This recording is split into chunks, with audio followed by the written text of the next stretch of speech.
शायद Indian youth तो इसकी कीमत इतनी ना जाने, आपका यूथ, बट उस टाइम की मैंने वीडियोस देखी थी कि जो बुजुर्ग थे वहाँ के कश्मीरी पंडित जिन्होंने अपना सब कुछ वहाँ पे गंवाया था, उनको जब पता लगा कि 370 हट गया है, सर वो रोए थे। तो उनको ये पता, इनके अब तो देखा ही नहीं ना वो मंजर जो था। मैं बताऊँ आपको, ये जो शुरू हुआ 80 जो ये प्रोसेस शुरू हुआ जिसका टेररिज्म का प्रोसेस, 87 से पहले टेररिज्म नहीं था। मतलब जैसे मैंने बात कही आपको, हो सकता है पाकिस्तान का ताना दे दें ज़्यादा से ज़्यादा, इट इज़ फाइन, आप कोई भी जाए घूमिए फिरिए, कोई प्रॉब्लम है, कुछ सोच ही नहीं सकता था। मेरे ख्याल से कश्मीर पंडित खुद नहीं सोच सकते थे हमें कभी भगाया जाएगा यहाँ से।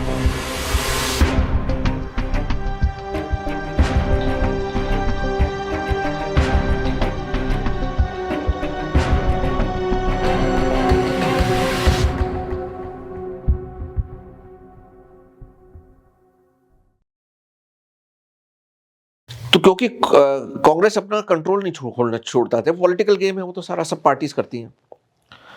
उसके अंदर बहुत लोग ये कहते हैं कि अगर उनमें से कुछ लोगों को जीतने दिया गया होता तो चाहे वो कुछ भी बोलते थे, मुस्लिम फ्रंट या कुछ भी बोलते थे, जब लाल बत्ती गाड़ियां मिल जाती है और एक पॉलिटिकल मूवमेंट सिस्टम में घुस जाते हैं वो, तो उसके बाद ये सब बंदूक उठा के एक ही नहीं चलाते।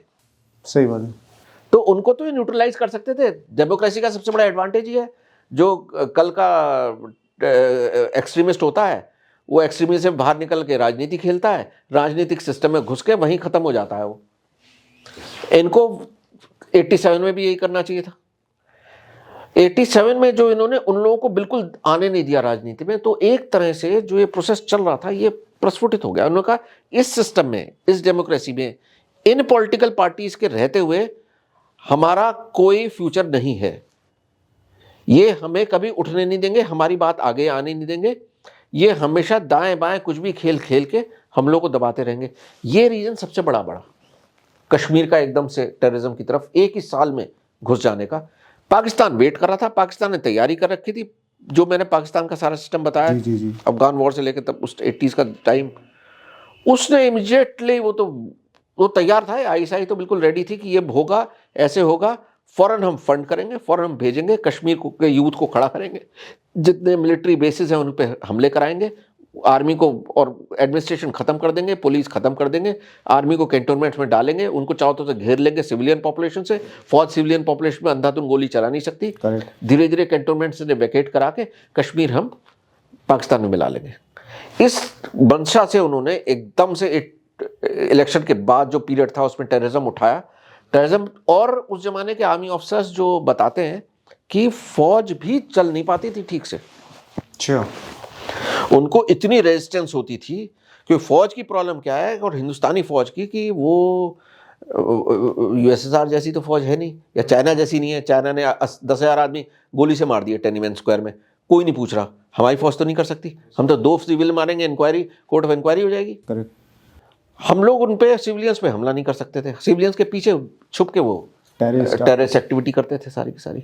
तो ये टेररिज्म को संभालना उस जमाने में बहुत मुश्किल हुआ। धीरे धीरे बढ़ते बढ़ते एक स्टेज आई कि इंडियन एडमिनिस्ट्रेशन कोलैप्स ही कर गया करीब करीब। सिर्फ फौज ही किस तरह संभाल रही थी पूरे एरिया को उस पीरियड में, या कुछ पुलिस ऑफिसर जो लगे हुए थे इंडिया के साथ, वो भी सब डर डर के जीते थे कि उनको गोलियां मार दी जाती थी। सही बात। उस पीरियड में फिर 90 में इन्होंने ये एथनिक क्लेंजिंग कर ली, उससे और ये शेर बन गए। कहते अब तो कोई हमें रोकने वाला नहीं, हमने तो इतना बड़ा काम कर लिया, दुनिया में किसी ने चू नहीं की। तो फिर 90s का टेररिज्म तो उसके जोश पे ही चला है कि जब हम इतना कर सकते हैं तो हम तो पता नहीं क्या कर देंगे। कॉन्फिडेंस। और एक पीरियड सही में, मतलब आप 2001-2 तक भी कुछ एरियाज ऐसे थे कश्मीर में जो इंडियन आर्मी को बहुत प्रॉब्लम हो रही थी। एक बताते हैं, एक हिल था, उसके ऊपर वो बैठे रहते थे, नीचे से हम देखते थे, चढ़ते आते थे, क्योंकि ऊपर पोजीशन पे थे उन्होंने, ऐसे उसको घेरना बहुत मुश्किल हो रहा था हम लोगों को। तो इंडियन आर्मी को बिल्कुल ही इतनी जद्दोजहद करनी पड़ी है जिसको हम सोच ही नहीं सकते।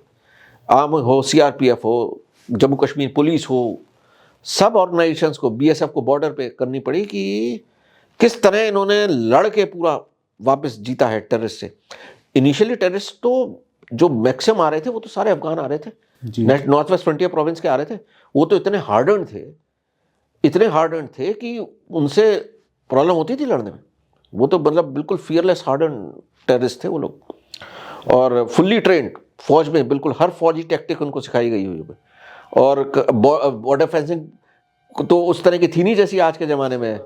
घुस जाते थे, कोई रोकने वाला नहीं, रात को घुस जाते थे, बर्फ़ में घुस जाते थे। तो वो तो बहुत ख़राब पीरियड था, हॉरिबल पीरियड। और उस ख़राब पीरियड का एक हिस्सा मैंने भी देखा अभी लास्ट कुछ साल पहले, आर्टिकल 370 से जस्ट पहले। क्या सर? बुरहान वानी के डेथ के बाद जो नेक्स्ट टर्निंग पॉइंट था, तो आपको पता है बुरहान वानी का जो एपिसोड है ना? जानता हूँ, थोड़ा बहुत पढ़ा है मैंने। हाँ, तो उससे पहले फिर हम लोगों ने 2005-06 तक जाते जाते फिर करीब नेट कश्मीर का स्टेटस स्टेबलाइज कर दिया था बिल्कुल। अब टूरिस्ट भी आराम से घूमते थे, एपिसोड होते थे पर वो पेरिफेरल होते थे, इंटीरियर में होते थे, जंगलों में होते थे। जो मेन लाइन कश्मीर एक्सेस है नॉर्थ टू साउथ, उसमें इतने इवेंट्स नहीं होते थे। पर ये बुरहान वानी का जो एपिसोड था, किलिंग ऑफ बुरहान वानी, वो पाकिस्तान ने यूज़ किया दोबारा से कश्मीर में टेररिज्म को रीइग्नाइट करने के लिए। और जैसे पैलेस्टाइन में इंतिफादा है, उसी तरह की एक कश्मीरी इंतिफादा शुरू कराने में, जिसमें लोग पत्थर मारते थे एजेंसीज के ऊपर, गोली नहीं चलाते थे। जब हजारों लोग पत्थर मार रहे होंगे तो फोर्स को विड्रॉ करना ही पड़ेगा। करेक्ट है सर। क्यों, कितने आदमी मार देंगे आप, गोली मार ही नहीं सकते। तो इन्होंने पत्थर मारों का एक जो कल्चर डेवलप किया, खासतौर से श्रीनगर प्रॉपर में, ये जो था, ये इंडियन एडमिनिस्ट्रेशन को संभालना सबसे मुश्किल पड़ रहा था। और तो इसका एक एक्सपीरियंस मेरा भी है। जी। मैं एक बार जस्ट इसके 370 से थोड़ा पहले, 1 साल पहले मैं गया था कश्मीर। तो हम लोग जैसे ही एयरपोर्ट पर लैंड हुए तो हमें तो मिलिट्री उसमें एरिया में जाना था, तो वही ऑर्गेनाइजेशन थी, तो उन्हें सिविल व्हीकल भी भेज रखी थी, जो वो लोग भी सिविल उसमें मूवमेंट में चलते थे। सिविल गाड़ी थी, कश्मीर की गाड़ी थी। तो उसने जैसे ही हमें जाना था नॉर्थ कश्मीर की तरफ, हमें जाना था बेसिकली उरी बिल्कुल क्लीन था। अच्छा। पर उसके नीचे एरिया जो था सारा का सारा, और श्रीनगर से लेके वहाँ तक का, वो बिल्कुल ही अपराइजिंग हो चुकी थी, पूरी फुल फ्लैड अपराइजिंग थी। तो फर्स्ट हैंड एक्सपीरियंस मैं बता रहा हूँ आपको। तो 370 से पहले, अब तो लोग तो सोच भी नहीं सकते क्या सिचुएशन थी। तो हम लोग गाड़ी में बैठे, तो पहले तो उन्होंने कहा आप टॉयलेट वगैरह यहीं कर लें एयरपोर्ट पे, अब गाड़ी रुकेगी नहीं। अच्छा। तो जब तक कि उरी नहीं पहुंचती। मैंने कहा ठीक है। हम लोग गाड़ी में बैठे, ड्राइवर कश्मीरी था, बहुत टेंस, स्ट्रेस्ड, और उसकी शीशा टूटा हुआ था, तो कहता है कि मैं अभी आया हूँ, आज तो कश्मीर श्रीनगर बंद है और गाड़ी पे पत्थर मारे हुए हैं। तो पत्थर लगे हुए थे गाड़ी के अंदर अभी, और वहीं से पत्थर खा के हमें लेने आया था। हम लोग फिर गाड़ी में बैठे, तीन लोग थे, तीनों बैठे, वो लोग दो आगे बैठे और ड्राइवर एक और इन सिविल, वो लोग बैठे। और फिर गाड़ी गई है तो श्रीनगर में एक रास्ते में गई, तो उसने फ़ौरन तेज़ी से बैक की, क्योंकि उसको दूर भीड़ दिख गई थी, क्योंकि वो लोकल था, पूरा उसको सारे रास्ते पता थे। इसलिए फिर दूसरी तरफ से ले गया और फिर निकाल के सीधे हाईवे पे ले गया वो उरी के लिए। तो हम श्रीनगर से जब निकले तो उसके बाद मैंने देखा कि जितने कैंटोनमेंट्स, ये नई इमेज थी, क्योंकि मैंने कश्मीर में देखी है बहुत सिचुएशंस। और बुरहान वानी का, प्री बुरहान वानी कश्मीर में घूमा हूँ आराम से, इंटीरियर में जा के कश्मीरी पंडितों के घरों के फोटोग्राफ्स लिए हैं, मेरे अपने खींचे हुए हैं मेरे पास। कोई अलग ही सिचुएशन थी। अब मैंने देखा ये क्या हो गया 4-5 साल में, मतलब मुझे हुए थे 3-4 साल बीच में आए हुए। मैं एक वो देखा था, एक ये देखा, जितने कैंटोनमेंट थे सारे बैरिकेटेड, और उनके ऊपर बोतलें टांग के रखते थे। और बोतलें इसलिए फिर टांग के रखते थे कि जो अगर कोई दीवार कूदने की कोशिश करेगा तो बोतलें हिल जाएंगी, शोर मचा देंगी। एक अलग ही सीन था, ऐसा लग रहा था कि आप किसी बहुत ही डेंजरस वॉर जोन में घुसे हुए हैं, जैसे सीरिया वगैरह में वॉर जोन होंगी उस तरह की सड़क। अच्छा, क्योंकि बंद था उस दिन कश्मीर, पूरी सड़कें खाली, सिर्फ सड़क पे हमारी गाड़ी दौड़ रही थी, और कहीं कहीं पिकेट्स थी पुलिस की और आर्मी की, वो भी बिल्कुल ऐसे बैरिकेटेड जैसे कि अगर गोली आई तो हम फौरन मार देंगे।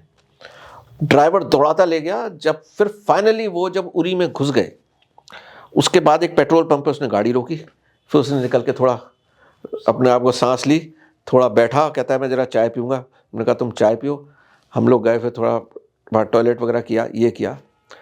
तो ये मैंने प्री 370 सिचुएशन अपनी आँख से देखी है, जो इमेजिन करनी मुश्किल है आज के लोगों के लिए। तो इसलिए मैं समझता हूं कि जो ये गवर्नमेंट ने स्टेप्स लिए, ये सबसे सख्त स्टेप्स थे, नामुमकिन स्टेप थे, किसी का जिगर नहीं था, किसी का नहीं है। मैं तो 68 बॉर्न हूं, मुझे सब जिगर देखे हुए हैं, किसी का जिगर नहीं था जो 370 हटा दे, और उसको हटाए ऐसा कि उसका चू ना हो और पूरा सिस्टम कंट्रोल में हो जाए। और कश्मीर आज कैसा है अब आप देख लीजिए, वो कश्मीर था वो कैसा था। तो इसलिए ये बहुत बड़ा इम्पॉर्टेंट स्टेप है ये। इसमें मेरे ख्याल से सबसे ज़्यादा फ़ायदा कश्मीर का होगा और कश्मीर के साधारण लोगों का होगा, जिन लोगों को इंटरनेशनल पॉलिटिक्स का एक पॉन बनाया गया, एक तरह से उनको एक इंटरनेशनल पॉलिटिक्स जिसमें पाकिस्तान बहुत इन्वॉल्व था और भी कई पावर्स इन्वॉल्व हैं, इन सब का एक तरह से इनका नुकसान हुआ जी। बाकी तो किसी का हुआ नहीं उस पीरियड में। सही बात। मरे भी इनके बच्चे, कितने बच्चे मर गए कश्मीरी, नाम ही नहीं लेने वाला कोई है, उनका भी पता नहीं कितने मर गए, उनको कितने पाकिस्तान गए, लौटे नहीं लौटे, आए फिर उनका क्या हशर हुआ। तो एक तरह से इसमें जो सबसे ज़्यादा नुकसान इस सब में हुआ है वो कश्मीर की कॉमन सिटीज़न का हुआ है। उसके स्कूल बंद, कॉलेज बंद, लड़ाई झगड़े, हार्टल्स, मतलब कोई किसी का फ़ायदा तो नहीं हुआ ना इसके अंदर एंड में जाते थे। तो इसमें सबसे ज़्यादा नुकसान उनका हुआ है। तो जो 370 हटा है इसमें सबसे ज़्यादा फ़ायदा ही मुझे लगता है कॉमन पॉपुलेशन का होगा। बिजनेस आएगा, इंडस्ट्री आएगी, लोग आएंगे, टूरिज़्म आएगा, पैसा कश्मीर में फ़्लो करेगा, उनके बच्चों की पढ़ाई होगी, लिखाई होगी, कॉलेजेस चलेंगे, तो अल्टीमेटली उनकी नेक्स्ट जनरेशन और अच्छी निकलेगी। तो और लॉन्ग टर्म में इसका फ़ायदा बाकी हिंदुस्तान को जो हो और ना हो वो अलग बात है, इसका सबसे ज़्यादा फ़ायदा कश्मीर की जनरल पॉपुलेशन को होगा। आपके हिसाब से कश्मीर को आप कब मानते हैं कि वो आज़ाद हुआ और अपनी मर्जी से जी सकता है? अभी वो दिन आना है, वो प्रोसेस चल रहा है, प्रोसेस ऑन, पर प्रोसेस बहुत पॉजिटिव है, बहुत पॉजिटिव है। तो इसलिए मैं समझता हूँ कि क्योंकि देखिए कश्मीर की जो एवरेज पॉपुलेशन है ना वो उस तरह की नहीं है जैसे नॉर्थ वेस्ट फ्रंटियर प्रोविंस की पॉपुलेशन है या पाकिस्तान में नॉर्थ वजीरिस्तान की पॉपुलेशन है। जी जी। वैसी पॉपुलेशन नहीं है। वो बेसिकली बहुत इंटेलिजेंट है और बहुत माइल्ड मैनर्ड, सॉफ्ट, और एक बहुत सोफिस्टिकेटेड कल्चर है। मैं आपको बताऊं, अगर कश्मीर एवरेज कश्मीरी बच्चे हैं और एवरेज बच्चे हमारे क्षेत्र के हैं मेरठ में जी। तो हमारे यहाँ से 1000 गुना सोफिस्टिकेटेड बच्चे हैं, उनके परिवार हैं, बोलने का तरीका, तहजीब, कल्चर, उनका जो ओवरऑल जो उनका जो सोसाइटी है वो बहुत ही सोफिस्टिकेटेड अच्छी सोसाइटी है। उसको लोगों ने उसका फ़ायदा उठाया है मैं समझता हूँ पूरी तरह से। और वो क्योंकि बहुत इंटेलिजेंट भी है, मतलब एज डॉक्टर्स भी एक हमारे जैसे मोस्ट इंटेलिजेंट गैस्ट्रोएंटरोलॉजिस्ट आया था वो कश्मीरी था, तो हाईली इंटेलिजेंट। उनको तो अब एक ही मौका देना है हम लोगों को, एजुकेशन का और बिजनेस का। और मैं समझता हूँ और वो ये समझते हैं इस बात को कि एजुकेशन और बिजनेस दो चीज़ अगर उनके पास आ गई तो फिर दुनिया की बेस्ट पॉपुलेशन ग्रुप्स में से वो उभर के निकल सकते हैं। और विद इन मुस्लिम पॉपुलेशंस भी अगर उनको देखें तो जैसे मलेशिया है जी, है ना, या कई कंट्रीज, या अब जैसे यूएई जिस तरह रास्ते पे निकल गया है, अब तो सऊदी अरेबिया भी अलग रास्ते पे निकल गया है। तो जो स्मार्टर पॉपुलेशंस है ना ये उनकी कैटेगरी के लोग हैं, ये वॉयलेंस की तरफ नहीं जाएंगे। इनको अगर मौका मिले 100% वॉयलेंस नहीं करेंगे। इन लोगों को तो शायद वो पैसे की तंगी, कोई हर कोई आदमी गलत काम पैसे की वजह से ही करता है। पैसे के साथ सिर्फ पैसा नहीं था, पैसा तो फंड किया जाता है, वो तो नेक्सलाइट्स को भी पैसा दिया जाता है, वो तो नॉर्थ ईस्ट के इंसर्जेंट को भी पैसा दिया जाता है, वो इंटरनेशनल ग्रुप्स होते हैं पैसा देते हैं। ये आइडियोलॉजी यूज़ की गई और उनकी ब्रेन वॉशिंग की गई।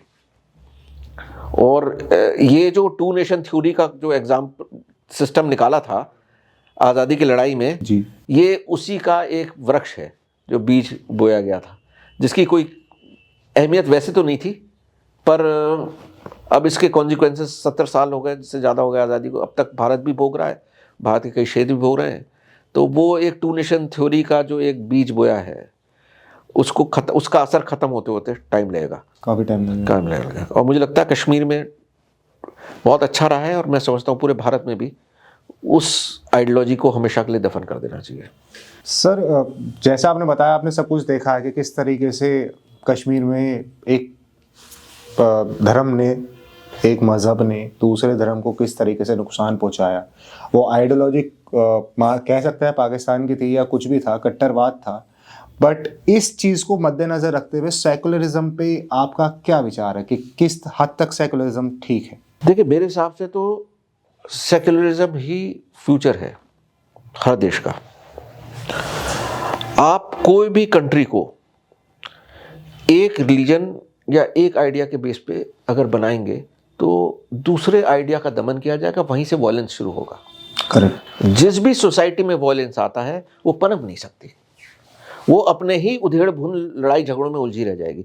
अगर किसी परिवार को खत्म करना है तो उस परिवार के अंदर बीज बो दीजिए लड़ाई का, विकसित हो ही नहीं सकता वो परिवार, अपने आप ही खत्म हो जाएगा। अपने आप कोर्ट कचहरी करता हुआ और जो और इलाके हैं वहां मर्डर करता हुआ खत्म हो जाएगा परिवार। तो सब इसी तरह से अगर किसी भी देश को खत्म करना है तो उसके अंदर आप जो डिफरेंट ग्रुप्स हैं उनको, चाहे रिलीजियस हो चाहे वो लिंग्विस्टिक हो, हमारे यहाँ धार्मिक वो लैंग्वेज का भी बहुत डिवाइड है हिंदुस्तान में रहा है, उसका फायदा भी उठाते रहे लोग। सही बात है। चाहे एथनिक हो, जैसे ब्लैक और वाइट और मैक्सिकन जैसे यूएस में हो रहा है, इन डिविजन्स को आप उभार दीजिए और आप दूर बैठ जाइए, ये अपने आप खत्म कर लेंगे अपने आप को।